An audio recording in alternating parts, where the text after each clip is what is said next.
नमस्कार, बहुत स्वागत आपका। मैं हूं आपके साथ मनोरा सक्सेना। 8 पे कमीशन जल्द ही लागू होने वाला है और ये खुशखबरी तमाम मेहनतकश कर्मचारियों के लिए है, केंद्रीय कर्मचारियों के लिए है। अब कितना उनका पे स्केल हो जाएगा ये समझते हैं। तो मेहनतकश कर्मचारी अब मोटा इनाम पाएंगे। प्राइवेट कंपनियों जैसा उनका सैलरी स्ट्रक्चर होगा। आपको बारीकी से पूरी खबर बताने वाले हैं। केंद्र सरकार के कर्मचारियों की एक बहुत बड़ी खुशखबरी सामने आ रही है। जल्द ही 8वां वेतन आयोग यानी 8 पे कमीशन लागू हो सकता है और इसके साथ ही सरकारी कर्मचारियों की सैलरी में बड़ा बदलाव भी देखने को मिल सकता है। वित्त मंत्रालय द्वारा जारी टर्म्स ऑफ रेफरेंस के मुताबिक सरकार अब सरकारी नौकरियों की तनख्वाह को निजी क्षेत्र के बराबर लाने पर विचार कर रही है। इसका मकसद है कि सरकारी नौकरियां भी उतनी ही आकर्षक हों और कॉम्पिटिटिव बने जितनी निजी कंपनियों में होती हैं। अगर सरकार इन नई सिफारिशों को मंजूरी दे देती है तो कर्मचारियों को निजी कंपनियों जैसा सैलरी स्ट्रक्चर मिल सकता है। इसमें खास जोर इफिशियंसी और अकाउंटेबिलिटी साथ ही रिस्पॉन्सिबिलिटी पर दिया जाएगा ताकि हर विभाग में प्रोडक्टिविटी बढ़े और काम को बेहतर उसके नतीजे आ पाए। आयोग को बड़ी जिम्मेदारी दी गई है। इस आयोग को ऐसा ढांचा तैयार करने की जिम्मेदारी दी गई है जो कुशल और प्रतिभाशाली लोगों को सरकारी क्षेत्र में काम करने के लिए आकर्षित करें।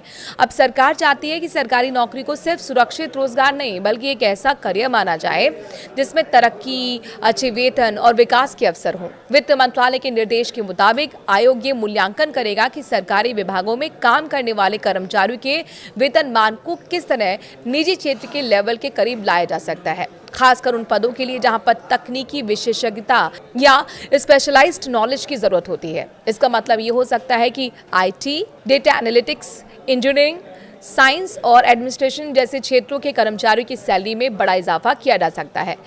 इससे सरकार को न केवल कुशल कर्मचारियों को बनाने में रखने में मदद मिलेगी बल्कि युवा पेशेवरों को भी सरकारी नौकरियों की ओर आकर्षित किया जा सकता है।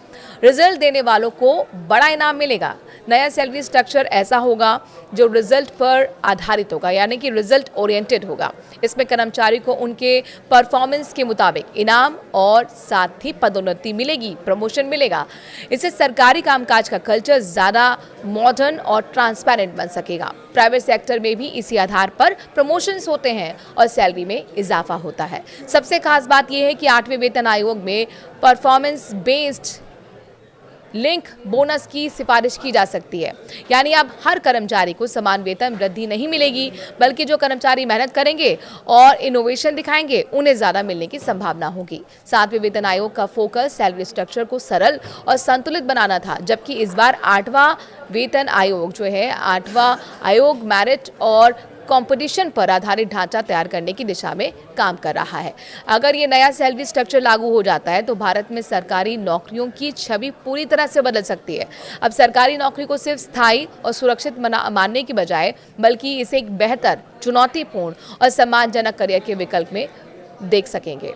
आप इस पर कुछ कहना चाहते हैं तो ज़रूर अपनी राय कमेंट के जरिए दीजिए। नमस्कार।